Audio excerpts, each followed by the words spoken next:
Bismillahirrahmanirrahim. Ila hadratin Nabi al-Mustafa Sayyidina Muhammadin sallallahu alaihi wasallam wa alihi wa ashabihi wa azwajihi wa dhurriyyatihi wa ahli baitihi wa ikhwanihi minal anbiya'i wal mursalin wal malaikatil muqarrabin wa ila arwahi jami' awliya'illahi masyarikil ardi ila magharibiha barriha wa bariha wa huzman asidi syekh sultan awliya syekh Abdul Qadir al-Jailani qaddasallahu sirrahu wa nawwara dhariha wa ila arwahi sadatina ahli al-araqatil aliyah wa sabitin min ashabi turuki sufiyah Sayyidina Habib Umar bin Abdul Rahman al-Attas wa Syekh Ali bin Abdul Abaras billahi sahibi hadal kitab al-imam Syekh Muhammad Ali As-Sabili wa jami' awliya'illah Syekh wa ila arwahi Allah Syekh Abdul Qadir al-Jailani wa ila Sayyidil Walid Abu Sayyid Muhammad bin Alawi bin Abbas al-Maliki wa ila arwahi abaina wa ummahatina وجداتنا وجداتنا أموات المسلمين عام كافة يا رب العالمين أن الله يتغشاهم بالرحمة والمغفرة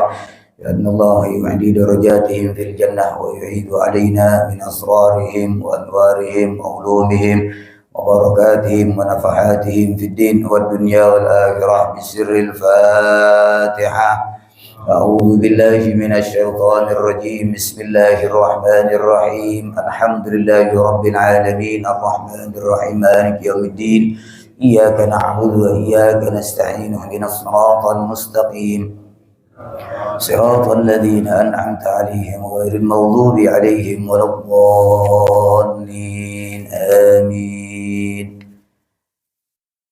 Bismillahirrahmanirrahim. Alhamdulillah wassalatu wassalamu ala Rasulillah Sayyidina Muhammadin ibni Abdillah sallallahu alaihi wa alihi wa sahbihi wa mawala wa la hawla wa la quwwata illa billah.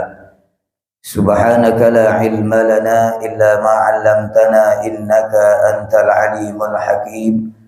Rabbi israh li sadri wa yassir li amri wa hlul 'uqdatam min lisani yafqahu qawli fakashafna 'anka ghita'aka fabasaruka al-yawma hadid. Allahumma salli ala sayyidina wa habibina wa syafi'ina wa qurrati a'yunina wa maulana Muhammad al-fatih lima ughliq wal khatim lima sabaq Nasiril haqqi bil haqq wal hadi ila siratikal mustaqim wa ala alihi wa sahbihi haqqa qadrihi wa miqdarihi al-azim amma ba'da.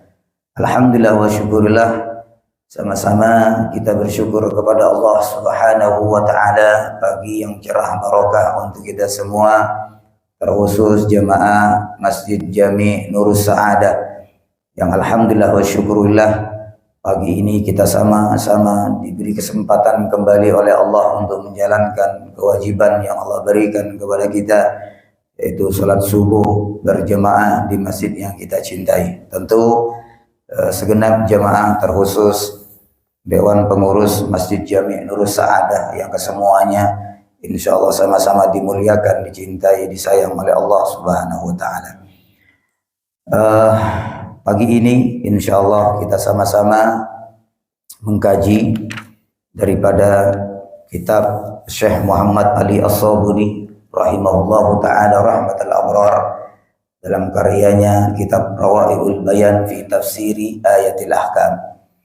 Baik, kemudian beliau menyebutkan dalam satu ayat firman Allah Subhanahu wa ta'ala dari surat An-Nisa ayat 43. Surat An-Nisa ayat 43. Beliau Syekh Muhammad Ali As-Sabuni mengutip dari firman Allah Subhanahu wa taala dalam surat An-Nisa ayat 43 yang dimana Allah Subhanahu wa taala berkata, A'udzu billahi minasyaitonir rajim. Bismillahirrahmanirrahim. Ya ayyuhalladzina amanu la taqrabus shalah wa antum sukara hatta ta'lamu ma taquluna wa la junuban illa 'abiri sabilin hatta taghtasilu wa in kuntum marda aw 'ala safarin aw jaa'a ahadun minkum minal gha'iti aw lamastumun nisa falam tajidu ma'an fatayammamu sa'idan tayyiban famsahu biwujuhikum wa aydikum innallaha kana 'afuwan ghafura. Sadaqallahul azim. Di sini kita akan mempelajari seperti yang sudah diterangkan dan dijelaskan oleh Syekh Muhammad Ali As-Sabuni. Beliau salah satu ulama minal mutaakhirin, ulama-ulama yang terakhir ini termasuk adalah ulama yang ahli di bidang tafsirnya. Dan karangan beliau ini begitu banyak ya tentang masalah tafsir. Ada tafsir tafasir, ada tafsir muyassar, di antaranya adalah kitab Rawaihul Bayan fi Tafsiri Ayatil Ahkam. Kita tahu sama-sama bahwasanya Al-Qur'an itu butuh mengerti maknanya. Tapi sebagian seseorang tidak bisa memahami Al-Quran itu hanya dari segi makna saja. Kalau saya bacakan secara makna ini, per kalimat per kalimat, nanti kita akan menemukan satu kebingungan. Kenapa sebabnya? Karena Al-Quran ini butuh tafsir. Al-Quran ini butuh penjelasan. Apakah tafsirnya itu dari Al-Quran? Apakah emang tafsirnya itu dari hadis Nabi Muhammad, atau tafsirnya itu dari sahabat-sahabat Rasulullah yang memang sudah mumpuni dalam keilmuan di dalam bidang usul atau bidang tafsir atau ayat Al-Quran. Maka di sini ayat ini menunjukkan seperti yang Allah katakan, ya ayyuhalladzina amanu, wahai orang-orang alladzina yang amanu, mereka beriman. Tentu beriman kepada Allah. La taqrabu, ini kalau ngaji sekarang ini ya jamaah ya, kalau nggak konsentrasi nanti nggak dapat nanti skillnya. Jadi kalau ibarat sekarang ini kita belajar hukum, nanti dari sini nanti Syekh Muhammad Ali As-Sabuni akan mengeluarkan hukumnya. Ini yang terpenting nanti. Dari ayat ini nanti ada hukum, sehingga nanti ulama menyimpulkan dari ayat ini. Ya ayyuhalladzina amanu, wahai orang-orang yang beriman, la taqrabu, la jangan. Artinya la itu jangan. Taqrabu, kalian mendekat. As-salata, kepada salat. Wa antum sukara, sedangkan kalian dalam keadaan mabuk. Nih yang pertama ini. Nih yang pertama, Allah ingatkan bagi orang yang beriman jangan mendekat kepada salat sedangkan kalian mabuk. Ya. Berarti tidak sadar diri ya, itu aja deh. Ya, tidak sadar diri. Apakah mabuknya karena minuman keras? Apakah mabuknya karena depresi? Gitu kan? Mabuknya kebanyakan kebuli? Ya, bisa saja begitu. Kebanyakan minum air putih juga bisa mabuk ya, bisa teler. Artinya jangan kalian itu mendekat kepada sholat, ini yang pertama. Dalam kalian mabuk, yang pertama nih. Hatta ta'lamu ma taquluna, sehingga ini syaratnya sampai benar-benar engkau mengerti apa yang engkau ucapkan, sehingga benar-benar kalian mengetahui apa yang kalian ucapkan. Ini sebabnya kenapa sholat itu tidak boleh dilakukan oleh orang-orang yang mabuk, karena orang yang mabuk ini tidak sadar, bisa saja nanti ucapannya, apa yang diucapkan dia tidak mengerti apa yang diucapkan. Ini yang pertama. Wala junuban, yang kedua. Wala junuban, dan juga saya bacakan secara arti dulu ini ya, ini jemaah ya. Wala junuban, dan juga tidak boleh mendekat kepada sholat junuban, orang-orang yang dalam keadaan junub. Ya. Orang-orang yang dalam keadaan junub, illa abiri sabilin, kecuali orang yang dalam keadaan bepergian, hatta tagtasilu, sehingga kalian itu mandi. Jadi kalau secara apa namanya bahasa Al-Quran ini kita benar-benar agak sedikit kebingungan nih. Coba perhatikan sekali lagi, saya bacakan secara bahasanya saja. Orang yang beriman nggak boleh dekat ke sholat kalau dalam keadaan pertama mabuk. Yang kedua dalam keadaan Lah di sini ada pengecualian. Kalau di dalam ruangan ada tulisan boleh siapapun masuk ke masjid ini, ada tulisan kecuali petugas pengurus atau kecuali pengurus masjid. Berarti yang boleh masuk siapa? Pengurus. Selain pengurus boleh atau tidak? Tidak boleh. Kenapa? Ada pengecualian. Siapapun boleh masuk masjid kecuali pengurus masjid. Berarti ada pengecualian. Di sini Allah katakan orang yang beriman nggak boleh dekat ke sholat dalam keadaan mabok dan juga dalam keadaan junub kecuali orang yang bepergian. Berarti pemahaman kita bagaimana jemaah? Pemahaman kita bagaimana? Kalau orang junub kalau bepergian boleh ke sholat gitu maksudnya?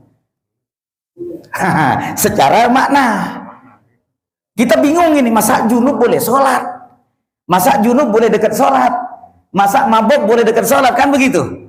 Maka di sini butuh nanti kita penafsiran ulama, nanti akan ulama yang menerangkan. Makanya kita gak semerta-merta kemudian megang Quran lalu kemudian baca teksnya lalu disampaikan ini loh dalilnya. Oh, nggak seperti itu, dalilnya nggak seperti itu yang pas.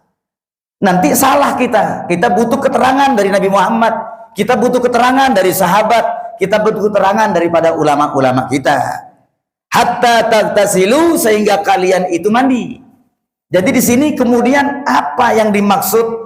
Nggak boleh dekat ke sholat orang yang mabok, nggak boleh dekat sholat orang yang junub kecuali bepergian, dalam keadaan bepergian. Berarti kalau orang musafir boleh dong mabuk dekat sholat, kalau orang musafir boleh dong junub boleh dekat sholat, karena begitu, karena pengecualian hanya orang-orang yang bepergian. Jadi boleh dong masuk masjid, boleh dong masuk masjid selama itu petugas masuk dalam ruangan, kan begitu pemahamannya. Maka di sini ayo kita lihat dulu ayat ini ada sebab nuzulnya.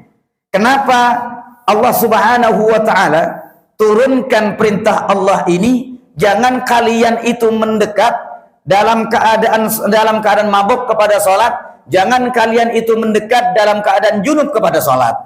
Maka di sini ada asbabun nuzulnya, diceritakan oleh Syekh Muhammad Ali As-Sabuni dalam satu riwayat dari Imam At-Tirmidzi radhiyallahu taala an Ali bin Abi Thalib karramallahu wajhah, dari Sayyidina Ali bin Abi Thalib radhiyallahu wajhah annahu qala, beliau berkata, Sayyidina Ali berkata, sana alana Abdurrahman bin Auf. Abdurrahman bin Auf membuatkan dan membuat masakan. Jadi Abdurrahman bin Auf ini koki, Pak. Abdurrahman bin Auf ini sahabat Rasulullah, pinter masaknya. Mungkin bapak-bapak jemaah mungkin ada yang pinter masak, itu seperti Abdurrahman bin Auf. Laki-laki pandai masak. Kebanyakan secara umum yang pinter masak siapa? Perempuan, ibu-ibu, istri-istri. Ini Sayyidina Abdurrahman bin Auf membuatkan makanan yang begitu lezat, terkenal pada zaman sahabat Rasulullah Shallallahu Alaihi Wasallam. Fada'ana, lalu kemudian Sayyidina Abdurrahman kumpulkan kami, ayo sahabat-sahabatku kumpul semua, kumpul gitu loh. Habis masak dipanggil semua. Wasaqona, lalu kemudian kami makan dan kami disuguhi minuman tuh. Tapi minumannya khamr. Belum ada larangan pada waktu itu, Pak. Sahabat kok minum khamr ya? Belum ada larangan khamr. Jadi perintah sholat ini lebih dahulu daripada larangan khamr. Khamr waktu itu masih belum dilarang dalam agama. Makanya kemudian disuguhi khamr, minumlah kemudian. Fa akhadtul khamra minna, maka kami kemudian mengambil khamr dan meminumnya. Setelah makan kami minum, berfoya-foya. Wa hadartus shalah, lalu kemudian masuklah waktu salat. Ketika masuk waktu salat, kami kemudian, saya kata Sayyidina Ali, disuruh salat jadi imam. Ketika jadi imam, faqaddimuni, mereka kemudian mendorong aku untuk maju ke depan untuk salat. Ini dalam keadaan mabuk nih, Pak. Khamr diminum dalam keadaan mabuk, salat. Lalu kemudian setelah baca Fatihah, baca surat Qul ya ayyuhal kafirun, yang dibaca oleh Sayyidina Ali, Qul ya ayyuhal kafirun a'budu ma ta'budun wa nahnu na'budu ma ta'budun. Qul, katakan ya Muhammad, ya ayyuhal kafirun, wahai orang-orang yang kafir, yang kufur ala ni'matillah, a'budu ma ta'budun, aku menyembah apa yang kalian sembah. Wa nahnu, dan kami, na'budu, menyembah apa yang kalian sembah. Ini kacau gak kira-kira kalau udah begini? Sebabnya apa? Sebabnya mabok. Lalu kemudian itu yang terjadi. Setelah itu terjadi, diturunkan perintah Allah yang ini tadi, surat An-Nisa ayat 43. Ya ayyuhalladzina amanu la taqrabus shalah wa antum sukara hatta ta'lamu ma taqulun. Ini sebab diturunkannya. Lalu kemudian setelah diturunkan ayat ini, dalam riwayat yang lain, kami ini memilih minum khamr tidak di waktu berdekatan dengan sholat, tapi sekiranya jauh dari sholat, habis maghrib ke isya dekat apa enggak? Dekat. Kemungkinan nanti sholat isyanya mabok, maka mereka melaksanakan ibadah sholat dulu, sholat isya, yang isya ke subuh itu panjang, maka minum dulu mereka. Minum dulu, tapi nyatanya memang khamr tuh enak ya kayaknya ya. Kayak apa rasanya Pak khamr Pak? Enak gak kayaknya? Pada gak jawab ya? Berarti gak pernah ngerasain berarti. Alhamdulillah. Jadi rupanya mereka itu ketika dilarang oleh Allah untuk tidak mabuk ketika waktu sholat, maka kemudian mereka memilih mabuknya, minumnya setelah sholat isya, panjang waktunya. Kira-kira kalau orang mabuk itu bisa sadar berapa jam sih kira-kira? 1 jam bisa sadar Pak kira-kira? Kurang tahu. Belum merasakan. Masya Allah. Jadi bisa kemungkinan ya 1 jam, 2 jam, 3 jam. Masih panjang waktunya. Jadi mereka foya-foya, minum-minum, lalu kemudian sadarlah kemudian sebelum waktu sholat subuh. Jadi sholatnya sudah dalam keadaan tidak mabuk. Lalu kemudian setelah itu barulah diturunkan oleh Allah Subhanahu wa taala perintah dari perintah larangan daripada khamr. Makanya di situ ketika ditanya Nabi Muhammad sallallahu alaihi wasallam tentang status hukum khamr ini sendiri, lalu kemudian Allah berkata kepada baginda Nabi Muhammad dalam surat Al-Baqarah ayat 219, di sana Allah berkata, yas'alunaka 'anil khamri wal maisir. Ya Muhammad, mereka bertanya kepadamu tentang khamr dan perjudian itu. Katakan ya Muhammad, kata Allah, kul fihima, kata Allah. Katakan, kata Allah, khamr dan perjudian itu itsmun kabirun, adalah dosa yang sangat besar, kata Allah. Wa manafi'u linnas, dan manfaatnya bagi manusia. Wa itsmuhuma, dan dosa dan manfaatnya akbaru, banyakkan dan besar dosanya daripada manfaatnya. Apa manfaatnya khamr, kata Allah? Manfaatnya judi apa, kata Allah? Ini Allah yang terangkan jemaah. Jadi sebenarnya orang-orang yang hanya kurang sedikit akal saja ya, kurang berpikir jernih ke depan saja, yang terus menerus mabok dalam khamrnya, yang terus menerus mengumpulkan harta dengan cara judinya. Padahal Allah sudah katakan, wa manafi'u linnas, manfaatnya bagi manusia, wa itsmuhuma, dan dosa keduanya, dosa khamr dan dosa daripada judi, akbar min naf'ihima, lebih besar daripada dosanya, daripada manfaatnya. Maka di sini sebenarnya ayo kita ingatkan saudara-saudara kita agar supaya terus berpikir jernih ke depannya. Karena orang kalau dalam keadaan mabuk itu tidak bisa dianggap kompromi, Pak. Gak bisa diajak musyawarah, gak bisa. Ayo musyawarah, yang datang mabuk semua. Jadi gak kira-kira? Kagak jadi. Maka di sini orang mabuk ini adalah perhatian penuh dari Allah bagi orang-orang yang beriman, hendaknya menjauhi dari perbuatan-perbuatan minuman khamr, judi dan sejenisnya. Mudah-mudahan insya Allah kita semua diselamatkan oleh Allah Subhanahu wa taala. Baik. Al-Imam Syekh Muhammad Ali As-Sabuni dalam hal ini kemudian mengambil satu istinbat hukum dari firman Allah Subhanahu wa taala yang tadi sudah kita bacakan. Ya ayyuhalladzina amanu la taqrabus shalah wa antum sukara hatta ta'lamu ma taquluna wa la junuban illa abiri sabilin hatta tagtasilu. Sampai di sini lalu kemudian Syekh Muhammad Ali As-Sabuni mengeluarkan satu hukum atau beberapa hukum. Di antaranya beliau mengatakan apa yang dimaksud la taqrabus shalah.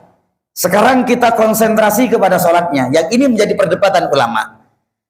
La taqrabus shalah. Allah katakan jangan kalian mendekat kepada sholat.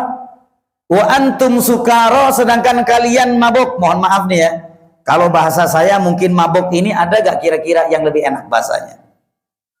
Yang lebih enak dari mabuk ada gak? Lebih sopan kalau ibaratnya. Kalau mabuk bahasanya kok bahasa preman banget ya begitu ya. Ada gak kira-kira bahasa Indonesia yang lebih sopan dari bahasa mabuk? Hah? Gak ada. Kalau bahasa mukul terlalu ini ya, terlalu kriminal. Kalau bahasa penganiayaan mungkin sedikit halus ya, seperti itu ya.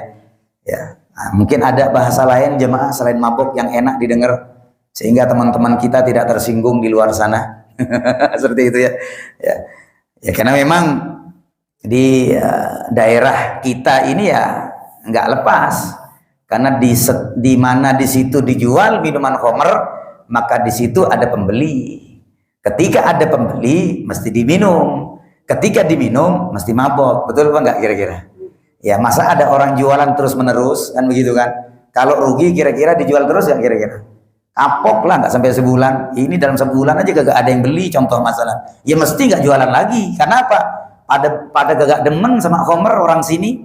Apalagi jamaah Nurul Sa'adah, jangan dijualin khamr, kagak bakal laku. Karena apa? Nggak ada peminat. Tapi kalau dijual di daerah sana itu, yang memang semuanya mabok semua, ya bisa saja penjualannya meningkat. Nah, maka ketika di negeri kita ini ada penjualan khamr dan penjualan ini diizinkan, maka ada pembelinya. Ketika ada pembeli, ada labanya. Ketika ada laba, maka terus-terusan dijual, itu namanya khamr. Ketika dijual ada pembelinya. Ketika ada pembeli, mesti masa iya beli khamr kemudian dibuang ke comberan? Kan enggak, dibuang ke perut. Nah begitu. Ketika itu dilakukan, maka sudah jelas melanggar hukum syariat yang dikatakan Allah Subhanahu wa taala, yang dilarang oleh baginda Nabi Muhammad sallallahu alaihi wasallam. La taqrabus shalah, kita fokus mak salatnya nih. Jangan kalian itu dekat salat dalam keadaan mabuk. Jangan kalian dekat salat dalam keadaan mabuk. Ikhtalafal ulama, apa yang dimaksud kalimat ini? Kata Syekh Muhammad Ali As-Sabuni, ikhtalafal ulama fil muradi minas shalah. Jadi kalau antum jemaah hatam kitab Rawhul Bayan, berarti sama mahasiswa-mahasiswa, penuntut-penuntut ilmu di universitas yang sudah menghatamkan Rawhul Bayan. Jadi bisa saja nanti di wisuda lulusan jamaah Masjid Jami Nurul Sa'adah. Karena memang di sini hukum semua ya di sini. Tapi ayat, potongan ayat, apakah di Al-Baqarah, apakah di An-Nisa, apakah surat-surat yang lain, nanti sama Syekh Muhammad Ali As-Sabuni, ini ada 2 jilid ya. Nanti diambil, lalu kemudian dipotong ayatnya, artinya diambil intinya, nanti dikeluarkan hukumnya, bagaimana pendapat ulama-ulama yang lain, khususnya pendapat Imam Syafi'i, Imam Ahmad, Imam Malik, Imam Abu Hanifah, dan yang lainnya. Apa yang dimaksud la taqrabus shalah? Jangan kalian dekat kepada salat. Ikhtalafal ulama, ulama berbeda pendapat. Fil muradi minas shalah, yang dimaksud jangan kalian dekat pada salat. Jadi ulama berbeda pendapat tentang masalah salat ini. Ini yang dipermasalahkan, yang perdebatkan. Ayat kok diperdebatkan. Nah, memang kalau gak ada ijtihadnya ulama, kita bingung kita bingung. Makanya kita lihat, kalau kita melihat di dalam firman Allah saja yang paling gampang saja deh, yang paling gampang, minha arba'atun hurum, di antara 12 bulan itu ada 4 bulan yang dimuliakan oleh Allah. Kita baca begitu nih, cari di ayat yang lain, apa 4 bulan ini? Ketemu gak kira-kira? Ketemu gak? 4 bulan, ada 12 bulan kata Allah yang dimuliakan, yang ciptaan Allah ketika menciptakan langit dan bumi, 12 bulan Allah ciptakan.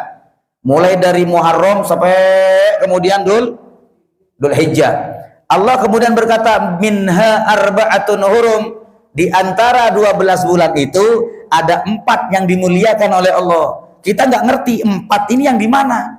Apakah di Rabiul Awal? Apakah Rabiul Tsani? Jumadil Awal, bulan Ramadan, apa yang lain? Kita cari di Al-Quran, nemu gak kira-kira? Kagak nemu. Karena yang menjelaskan ini adalah baginda Nabi Muhammad sallallahu alaihi wasallam. Minha arba'atun hurum, kata Nabi Muhammad, 4 yang mulia itu, yaitu Dzul Qa'dah, Dzul Hijjah, Muharram, dan bulan Rajab. Penjelasan ini dari Nabi Muhammad. Memang yang mengatakan Allah, tapi penjelasannya dari Nabi Muhammad. Nah, itu yang terjadi kepada kita jemaah yang dimuliakan oleh Allah. Pentingnya kita butuh uraian penjelasan dari ulama sehingga benar-benar kita paham apa yang dimaksud oleh Allah dalam firman itu. Maka di sini ulama berkata, la taqrabus shalah, Allah berkata, la taqrabus shalah, jangan kalian mendekat salat. Ulama di sini berbeda pendapat tentang masalah salat ini. Jangan kalian dekat pada salat. Fa dhahaba aktsarul mufassirin, kebanyakan ulama-ulama mufassir ulama ahli tafsir bidang Al-Quran mengatakan ila annal murada biha haqiqatas shalah. Yang dimaksud Allah Subhanahu wa taala dalam firman-Nya la taqrabus shalah, jangan kalian mendekat kepada salat. Dalam kalian mabuk, ya salat itu sendiri, enggak ada yang lain. Salat ya salat, jangan kalian mendekat kepada salat. Sama halnya ketika Allah mengatakan la taqrabuz zina, jangan kalian mendekat kepada zina. Berarti permulaan zina ini apa kira-kira, Pak? Permulaan zina, perkenalan. Ya, apa diantaranya? Main WhatsApp, medsos, Facebook, Instagram. Kenallah di situ, kemudian semakin kenal, saling memberi perhatian. Udah makan apa belum? Udah tidur apa belum? Tidur semalam nyenyak apa enggak? Mimpi saya enggak? Udah mulai itu perkenalan. Itu namanya takrabuz zina tuh. Makanya Allah katakan la takrabuz zina, sama dengan kalau Allah katakan la takrabuz shalah. Lalu kemudian mendekat lagi itu ke zinahnya. Setelah itu janjian di perapatan setengah jam, aman, nggak ada yang ngerti. Istri kagak tahu, anak kagak ngeliat, tetangga kagak ketemu, aman. Habis itu berikutnya semakin akrab. Pertemuannya bukan di perapatan, tapi mulai main hotel. Udah mulai main hotel sudah. Ngapain main hotel kalau udah begitu? Ini namanya takrabuz zina, mendekat kepada zina. Apa yang kira-kira mendekat perbuatan kepada zina, itu jauhi. Kalau sekiranya kita megang HP, lalu kemudian dari HP ini menyebabkan kemungkaran yang datang, tinggalkan HP-nya. Kalau dari Facebook, kemudian dari sebab Facebook itu adanya perbuatan zina, tinggalkan perbuatan Facebooknya, dan seterusnya. Itu takrab. Begitu juga la takrabus shalah. Yang dimaksud oleh ulama di sini, Allah katakan hiya haqiqatas shalah. Jangan dekat kepada salat. Jangan engkau takbir Allahu Akbar, jangan. Karena orang yang salat mabuk itu bahaya. Yang dimaksud oleh Allah salat, ya dia salat. Yang kedua, dan ini yang pertama, ini pendapat Imam Abu Hanifah dari riwayat Imam Ali dan Mujahid dan juga Qatadah. Yang kedua, pendapat ulama yang kedua, ila annal murad maudhi'us shalah wa hiyal masajid. Jangan kalian mendekat kepada sholat, artinya kepada masjid. Masjid batasannya mana, Pak? Sampai luar ya? Kan nggak mungkin batasannya masjid sampai sini. Yang masjid ini wakafnya sampai luar, berarti sampai jalan itu ya tetap masjid. Seperti itu, Pak. Jangan dekat-dekat kepada masjid, kata ulama. Kalau sholat ini jangkauannya sama masjid, lebih jauh mana ke sholat? Coba dijawab, biar agak sedikit konsentrasi. Orang mendekat ke sholat dengan orang tidak mendekat ke sholat atau tidak mendekat ke masjid, jangkauannya lebih jauh ke sholat. Apa jangkauannya ke sholat lebih dekat ke masjid dari masjid? Kira-kira jauhan masjid ke sholat atau dekat ke dalam masjid ke sholat? Tentu di sini adalah jawabannya lebih jauh ke masjid.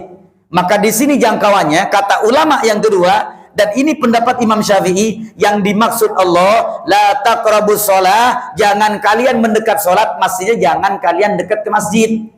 Masjid aja kagak boleh, apalagi sholat. Maka pendapat Imam Syafi'i, nggak boleh orang mabuk itu masuk masjid, nggak boleh. Ngapain mereka itu masuk masjid? Kan begitu kan? Kalau nggak sholat, bahaya nanti. Kalau kata Imam Syafi'i, lebih bahaya kalau orang mabuk itu masuk dalam masjid, lebih bahaya. Makanya Imam Syafi'i mengatakan jangan masuk masjid, apalagi sholat. Kalau orang mabuk masuk masjid, sholat kagak sholat, yang pertama bahaya, Pak. Pernah suatu saat saya ngajar di daerah KBU Tanah Abang. Lalu kemudian orang waras, lalu kemudian lama-lama stres, artinya hilang akal.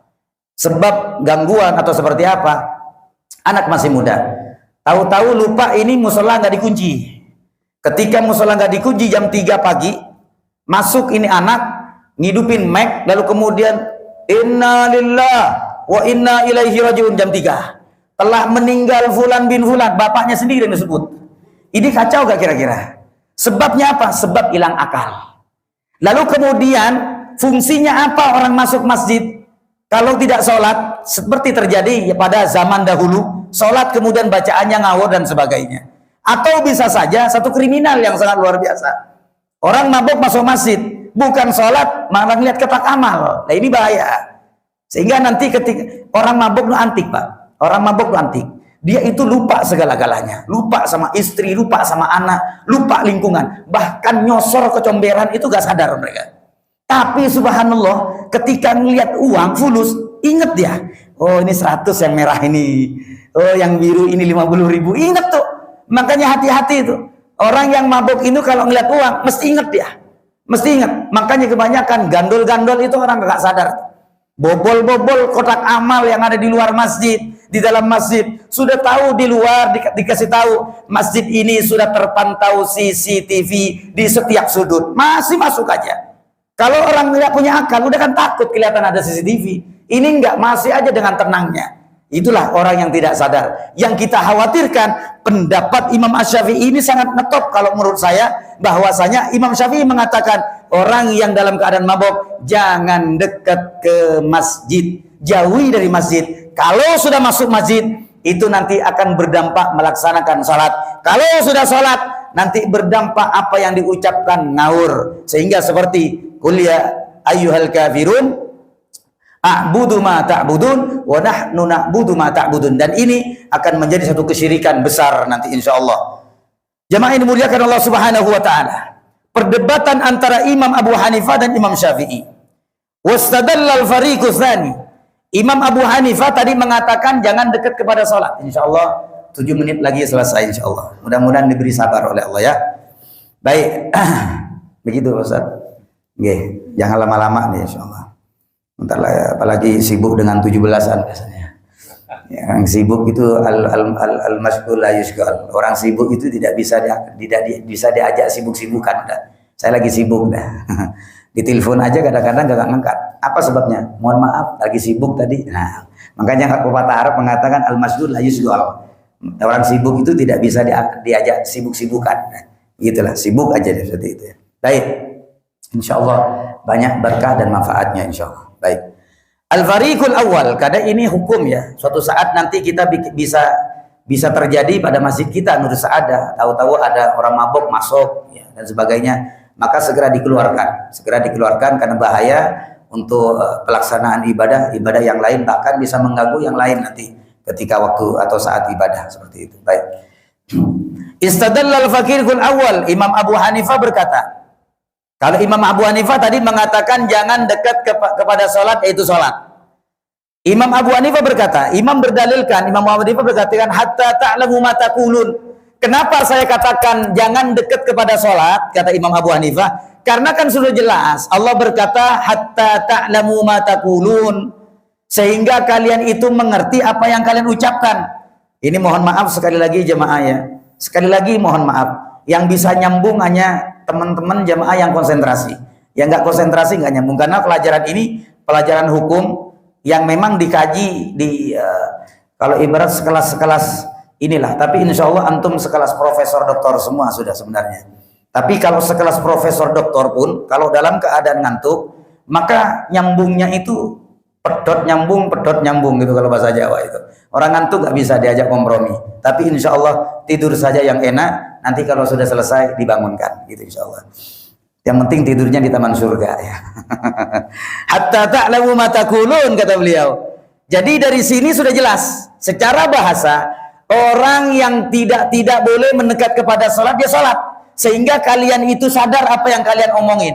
Dalam sholat, kata beliau, Imam Abu Hanifah, sholat itu fa innahu yadullu anal murad la taghurru nafsu sholat idil masjid laisa fihi qaulun masyru'un yamna'u minus sukri. Jadi amma sholatu fa fihi aqwalun masyru'atun min qira'atin wa du'a. Sholat itu kan ada doa. Sholat itu doa, baca Fatihah, baca doa, baca iftitah, baca zikir dan yang lain-lainnya. Maka hubungan antara bacaan itu sejelas ada hubungan dengan sholat. Berbeda ketika masjid, kata Imam Abu Hanifah. Jadi Imam Syafi'i ini disanggah sama Imam Abu Hanifah. Ini perdebatan ulama yang sehat ya. Pakai badil Pak, nggak seperti kita otot-ototan, nggak selesai-selesai. Sampai hari kiamat nggak selesai akhirnya permusuhannya. Kan ada model-model begitu. Jadi ulama kita ini ngetop ya. Berdebat masalah hukum, tapi saling menghormat satu sama yang lain. Jadi beliau ini mengatakan, Imam Abu Hanifah, bukan masjid. Masjid ini kan nggak ada rukun baca. Anda nggak masuk masjid, rukunnya harus baca Fatihah, enggak kan?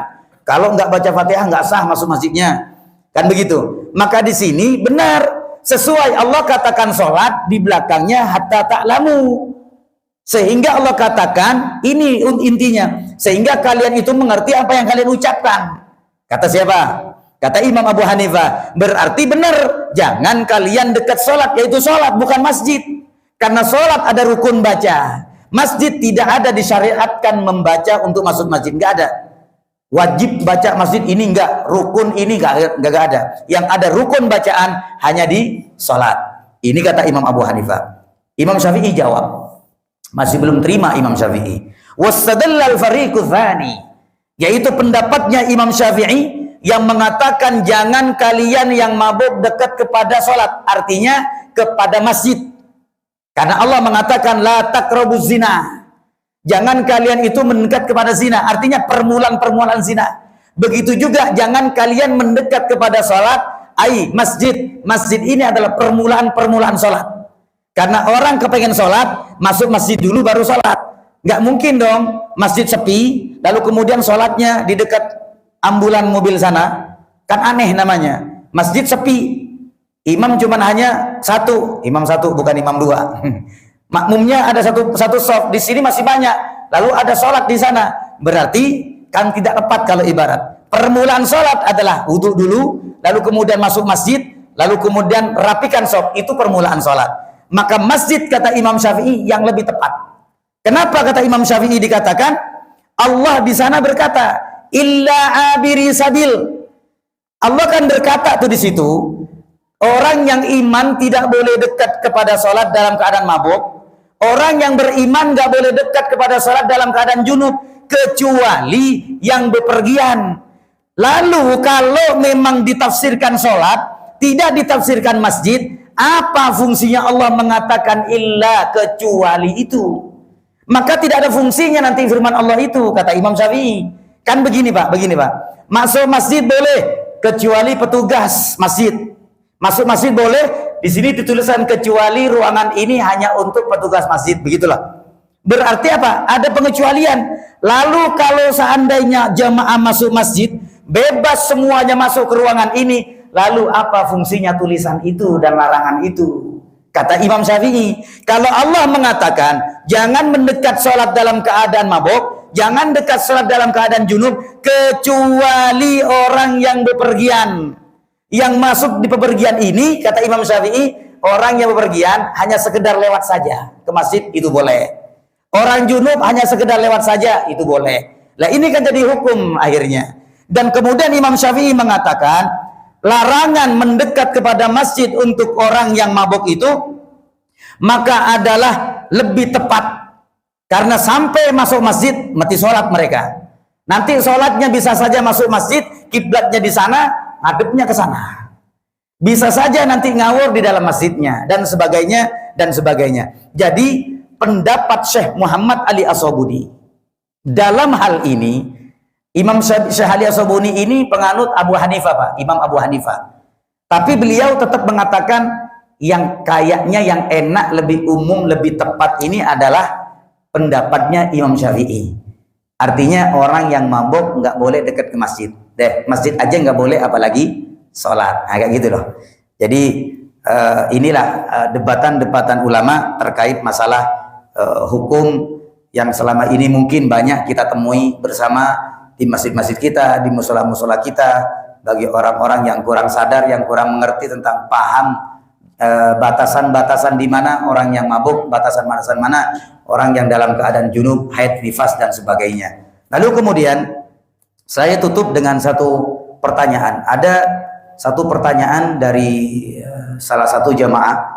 Bagaimana Ustadz hukumnya orang yang kerja, ini orang kerja jujur, orang kerja di kantor, kerja di perusahaan, atau kerja sebagai pejabat, apakah pejabat negara atau pejabat-pejabat yang lain dan sebagainya. Intinya dia kerja gitu aja. Dia kerja, lalu kemudian kerjanya jujur, baik kerjanya dia. Saya jujur, lalu kemudian kerjaannya tepat waktu, tidak pernah korupsi waktu kalau ibarat. Pokoknya jujur aja dalam pekerjaan, amanat banget seperti itulah. Lah, hasil daripada gajinya itu hukumnya seperti apa, Ustaz? Apakah boleh dimakan? Permasalahannya bukan itu. Bukan masalah kejujuran di waktu kerja.